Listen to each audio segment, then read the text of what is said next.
সবাইকে সালাম এবং শুভেচ্ছা। শুভ সকাল। কোন অনুষ্ঠানে যখন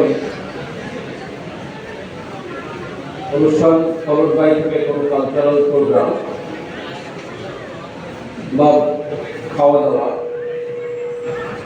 এবং সেই খাওয়া দাওয়া যখন অনুষ্ঠানের মধ্যেই বিতরণ করা হয়, তখন অনুষ্ঠানের বক্তাদের কারো ভালো লাগে বলে আমি মনে করি। আবার যখন সেই বক্তব্য হয় প্রধান অতিথি কিংবা সভাপতি, যে সেই দিকে বক্তা হন, তখন তার জন্য আরো কষ্টের কারণ হয়। কারণ সেই দিকে বক্তা তার বক্তৃতার অনেক কিছুই হারিয়ে ফেলেন, অনেক কিছুই অন্য বক্তারা বলে যান, ফলে তার বক্তব্যের প্রয়োজনীয়তা গুরুত্ব অনেকের কাছেই কমে যায়। তেমনই একটি জায়গায় আমি দাঁড়িয়ে আছি। বক্তব্য সংক্ষিপ্ত হবে, আশা করি আপনারা একটু ধৈর্য ধরে 2-3 মিনিট আমার বক্তব্য শুনবেন। বাংলাদেশের অন্যতম বৃহৎ বেসরকারি college Tejgaon college,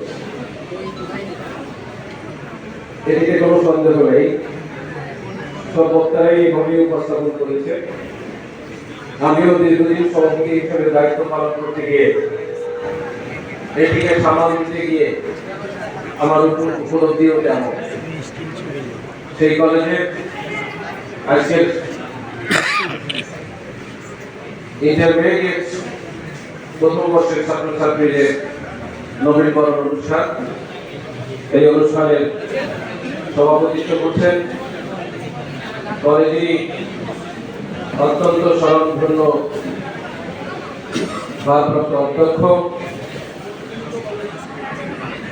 professor Shamima Yasmin. অনুষ্ঠানের প্রধান অতিথি হিসাবে উপস্থিত ছিলেন জাতীয় বিশ্ববিদ্যালয়ের মান্যবর উপাচার্য প্রফেসর ডক্টর এস.এম. আমানুল্লাহ। তিনি একজন প্রজ্ঞাবান শিক্ষাবিদ,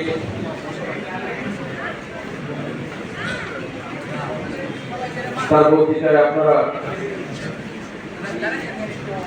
শিক্ষাঙ্গন সম্পর্কে এবং জাতীয় বিশ্ববিদ্যালয় নিয়ে তার ভাবনার কথা শুনেছেন।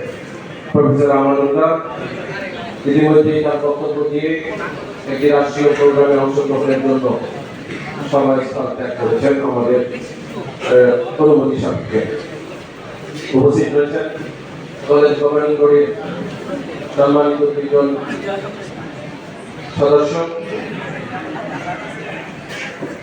একজন শিক্ষক কর্তৃক নির্বাচিত জনাব নূর নবী আল মাহমুদ, এবং আরেকজন জনাব ফখরুল ইসলাম পিয়া রবিন। সেই একজন প্রাক্তন ছাত্রনেতা, রাজনীতিবিদ এবং সমাজসেবী। অনুষ্ঠানে উপস্থিত আছেন। এই অনুষ্ঠানকে ঘিরে যে বিগত কয়েকটি দিন এই অনুষ্ঠান আয়োজক কমিটি আহ্বায়কের দায়িত্ব পালন করেছেন প্রফেসর মাহবুবুর রহমান। অনুষ্ঠান সঞ্চালনা করছেন 2 জন শিক্ষক, সিলভিয়া খায়ের এবং আমির হোসেন। সামনে উপবিষ্ট রয়েছেন কলেজের সিনিয়র শিক্ষকবৃন্দ, অন্যান্য সহকর্মীবৃন্দ, সাংবাদিকবৃন্দ, সুধীজন, এবং সর্বোপরি যাদের জন্য এই আয়োজন, আমাদের প্রান্তীয় ছাত্রছাত্রীরা, যারা অত্যন্ত হাসি খুশি ভাবেই আমার দিকে তাকিয়ে আছে এবং মাঝে মাঝে আনন্দের মধ্য দিয়ে কিছুটা হইচই করার চেষ্টা করছে। তাদের সমস্ত কর্মকাণ্ডকে সাধুবাদ জানাই। তার বয়সে আমিও এমনটি ছিলাম, কোনো ব্যতিক্রম ছিল না। সেজন্য আমার কোনো কষ্ট নেই, তাদের এই কর্মকাণ্ড আমি স্বাগত জানাই। আমার বক্তৃতার শুরুতেই আজকে যাদেরকে আমরা গ্রহণ করলাম, প্রথম বর্ষের ছাত্রছাত্রীরা, তাদেরকে অভিনন্দন, শুভেচ্ছা আমার পক্ষ থেকে, কলেজের গভর্নর অভিনন্দন। আমরা সবাই তাদের উদ্দেশ্যে একটি হাততালি করি। ইতিমধ্যেই আমি এখন থেকে যা বলবো তা নবীনদের উদ্দেশ্যে, সামনে যারা বসে আছেন তাদের উদ্দেশ্যে নয়, কারণ আমরা বরণ করেছি নবীনদের।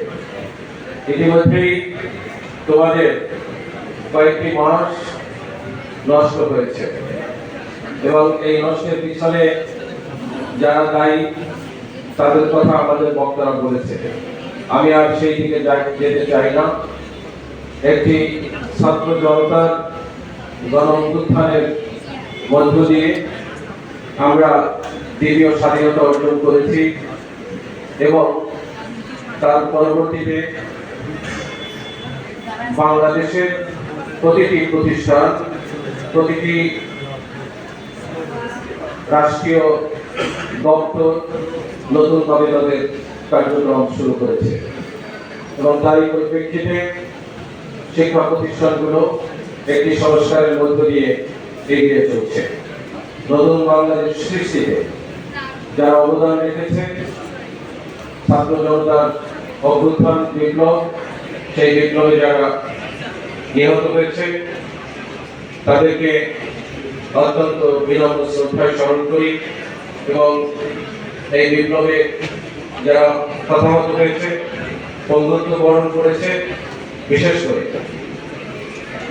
আমাদের এই কলেজে যারা আহত হয়ে আছে, কষ্টে আছে, তাদের প্রতি আমরা সহমর্মিতা প্রকাশ করি এবং স্মরণ করি বাংলাদেশের 52 ভাষা আন্দোলন থেকে 66 শিক্ষা আন্দোলন, 69 গণ অভ্যুত্থান, 71 মুক্তিযুদ্ধে এবং বাংলাদেশ স্বাধীন হওয়ার পর যত গণতান্ত্রিক আন্দোলন হয়েছে, সেই আন্দোলন সংগ্রামে যারা নিহত হয়েছে তাদেরকেও গভীর শ্রদ্ধায় স্মরণ করি এবং অত্যন্ত গভীর শ্রদ্ধায় স্মরণ করি এই কলেজ প্রতিষ্ঠায় যে অগ্রণী ভূমিকা পালন করেছেন মরহুম তোফায়েল আহমেদ চৌধুরী, যিনি প্রতিষ্ঠাতা অধ্যক্ষ হিসেবে দায়িত্ব পালন করেছেন।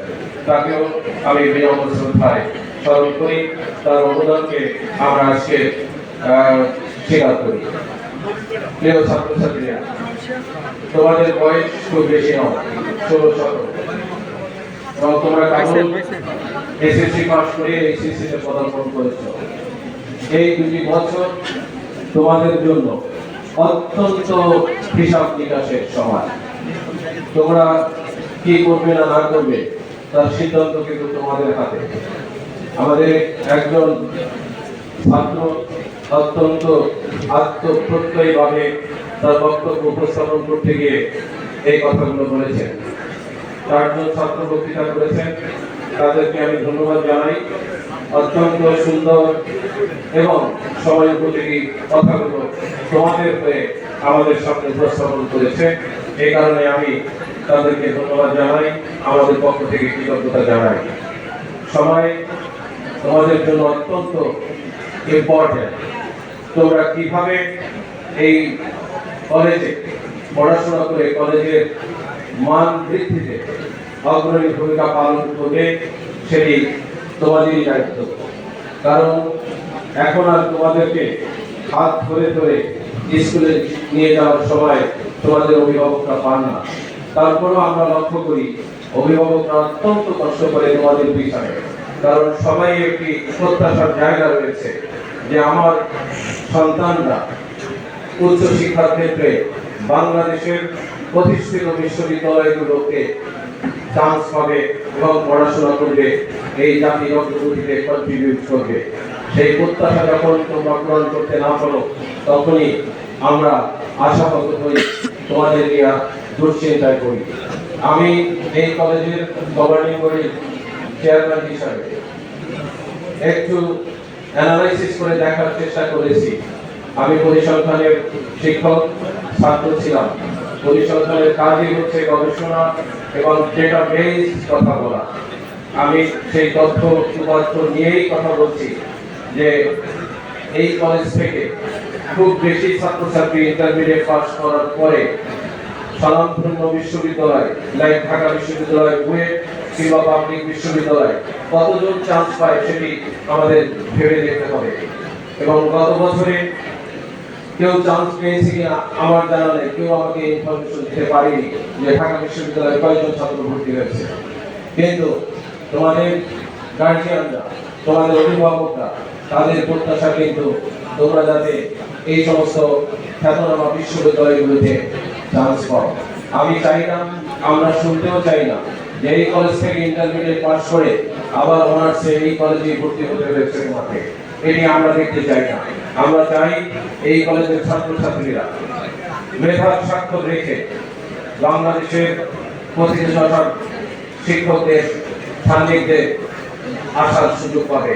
যেমন ঢাকা বিশ্ববিদ্যালয়, বুয়েট কিংবা কোনো মেডিকেল কিংবা কোনো পাবলিক বিশ্ববিদ্যালয়, তারা তাদের স্থান করে নেবে, এটি আমার প্রত্যাশা। শিক্ষা মানে শুধু ক্লাসে যাওয়া নয়, শিক্ষার অর্থই হলো তোমার মধ্যে যে লুকিয়ে থাকা শক্তি রয়েছে, যে আত্মপ্রত্যয় রয়েছে, তোমার মধ্যে যে বৈশিষ্ট্য রয়েছে, সেই বৈশিষ্ট্যগুলোকে জাগিয়ে তোলাই হচ্ছে শিক্ষা। এবং সেই শিক্ষা দান করে শিক্ষা গুরুরা, শিক্ষকরা যারা সামনের কাতারে বসে আছে। আমি মনে করি যদি আমাদের একজন সদস্য তিনি তার বক্তব্যে বলেছেন, আমরা শিক্ষকদের কখনোই কলেজ ক্যাম্পাসে রাজনীতির সঙ্গে জড়িয়ে থাকতে দেখতে চাই না।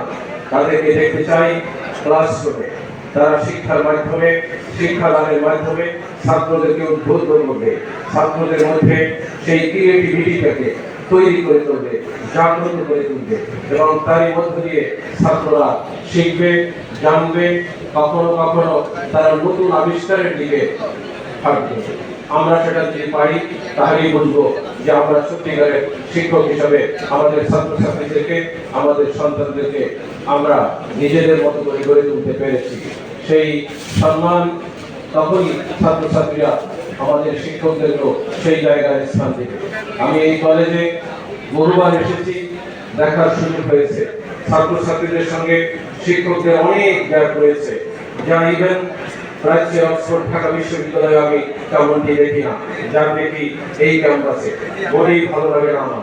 আমি এই দিকে নজর দিচ্ছি যাতে করে আমরা ছাত্র শিক্ষক সম্পর্ককে একটি জায়গায় নিয়ে আসতে পারি, যেখানে থাকবে শ্রদ্ধা, যেখানে থাকবে ভালোবাসা, যেখানে থাকবে বন্ধুত্ব, স্নেহ।